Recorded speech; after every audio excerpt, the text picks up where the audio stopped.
स्वागत है आप सभी लोगों का स्टडी 5.6 में। यहाँ पर आप देख रहे हैं, आज मैं आपको बताऊंगा भिन्न का जोड़। तो यहाँ पर आप दो तरह के सवाल देख रहे हैं, एक ये सवाल देखिए और एक दूसरा ये सवाल है। इसमें देखिए हर बराबर है पहले वाले सवाल में, इसमें देखिए हर बराबर नहीं है। तो मैं आप सभी लोगों को दोनों तरह के सवाल बताऊंगा। तो पहले यहाँ पर देखिए 3/6 धन 5/6 लिखा हुआ है। यहाँ पर 3 को अंश बोलते हैं और यहाँ पर 6 को हर बोलेंगे। उसी प्रकार 5 को अंश बोलेंगे और 6 को हर बोलते हैं। यहाँ पर बीच में जो पाई लगी उसे बटा बोलते हैं। तो इस प्रकार इसे पढ़ते हैं 3/6 धन 5/6। तो जब भिन्न का जो हर होता है वो बराबर होता है तो क्या किया जाता है, अंश को जोड़ लिया जाता है। तो यहाँ पर देखिए भिन्न का हर जो है बराबर है, यहाँ पर भी 6 है, यहाँ पर भी 6 है। तो हम क्या करेंगे, अंश को जोड़ लेंगे। तो अंश हमारा 3 है और 5 है। तो 3 और 5 को जब जोड़ेंगे तो कितना आ जाएगा, 8। तो यहाँ पर आप ऊपर 8 लिख दीजिए, बटे में 6 लिख दीजिए। तो ये हो गया 8/6। अब इसे आप काट के सरल कर सकते हैं। तो 2 चौके 8 होता है, 2 तिहाई 6 होता है। इसे 2 से काटेंगे तो ये जो 4/3 आया है यही हम लोगों का क्या हो जाएगा, आंसर। तो हम लोगों का 4/3 क्या हो जाएगा, उत्तर हो जाएगा, क्या, आंसर। अगला सवाल आप देखिए, यहाँ पर लिखा हुआ है कि 5/8 धन 8/6 बराबर कितना होगा। यहाँ पर देखिए आपका जो हर है वो बराबर नहीं है। यहाँ पर 8 हर है और यहाँ पर 6 हर है। भिन्न का जोड़ तभी होगा जब क्या, भिन्न का हर बराबर होगा। तो चलिए हम लोग हर को बराबर कर लेते हैं। इस भिन्न के हर को बराबर करने के लिए दो तरह के तरीके हैं। पहला तो आप क्रॉस मल्टीप्लिकेशन विधि से इनके हर को बराबर कर सकते हैं। दूसरा है आपका एलसीएम विधि। एलसीएम विधि के द्वारा भी भिन्न के हर को बराबर करके उसे हम आसानी से जोड़ सकते हैं। तो चलिए हम लोग एलसीएम विधि के द्वारा इसका हर बराबर करना सीखते हैं।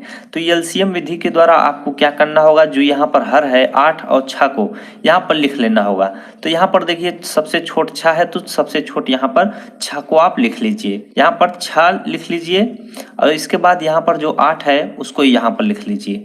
एलसीएम निकाल लीजिए। अगर एलसीएम निकालना नहीं आता है तो भी मैं आपको बता देता हूँ। आप इस तरह से लिख कर पहिए से ड्रा करिएगा, फिर आपको सबसे छोटी वाली संख्या से काटना है।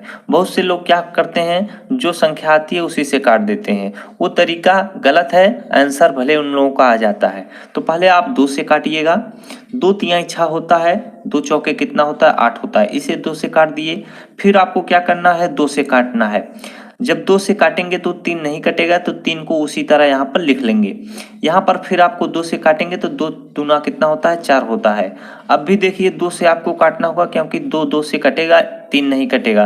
तो जो नहीं कटेगा उसको ठीक उसी तरह उतार लेंगे। तो यहाँ पर फिर 2 से आप भाग देंगे तो यहाँ पर 3 नहीं कटेगा, तो 3 को उसी तरह उतार लें। 2 में 2 से भाग देंगे तो 1 आ जाएगा। अब आपको क्या करना है, 3 से काटना है। तो जब 3 से काटेंगे तो 3 1 के 3 आ जाएगा। यहाँ पर 1 पहले से था उसे उतार लेंगे। जब नीचे 1 1 आ जाए तो समझ लीजिए आपका आंसर सही हो रहा है। अब देखिए आपको क्या करना है, यहाँ पर देखिए 2 2 2 3 आपको दिख रहा है। तो 2 गुणे 2 गुणे 2 गुणे 3 इस तरह से आपको लिखना है। कितनी 2 है, 1 2 3 बार 2 है। तो यहाँ पर 1 2 3 बार 2 लिख दीजिए और बीच में गुणे का चिन्ह लगा दीजिए। अब यहाँ पर देखिए 3 है तो गुणे 3 कर दीजिए। जब आप गुणा करेंगे तो कितना आ जाएगा, 2 को 2 2 दूना 4 4 दूना 8 8 त्रिक कितना होगा, 24 हो जाएगा। तो यहाँ पर 24 लिख दीजिए। यही 24 का है आपका एलसीएम है। यही 24 आपका क्या है, एलसीएम है।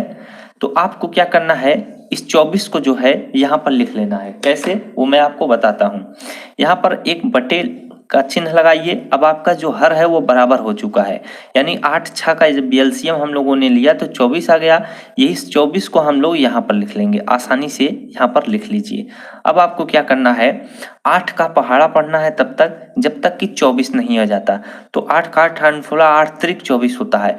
8 त्रिक 24 होता है, यानी 8 का जब आप पहाड़ा पढ़े तो 3 8 त्रिक 24 आता है। यही जो 3 है ना, इसका गुणा 5 में करना होगा। यानी जब 8 त्रिक 24 आ गया तो ये जो 3 आया, 3 बार 24 में आया, तो 3 का गुणा 5 में कर देना है।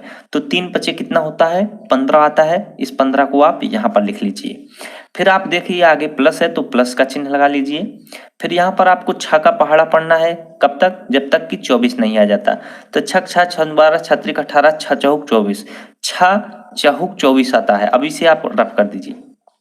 6 चौक 24 आता है तो 4 इतना समझने के लिए लिख लीजिए। तो 6 जब 6 चौक 24 आता है, ये जो 4 है 4 का गुणा आपको 8 में कर देना है। तो जब 4 का गुणा 8 में करेंगे तो 8 चौके कितना होता है 32, या 4 8 कितना होता है 32। तो उस 32 को आपको यहाँ पर लिख लेना होगा। अब आप देख रहे होंगे कि आपका जो हर है वो 24 है।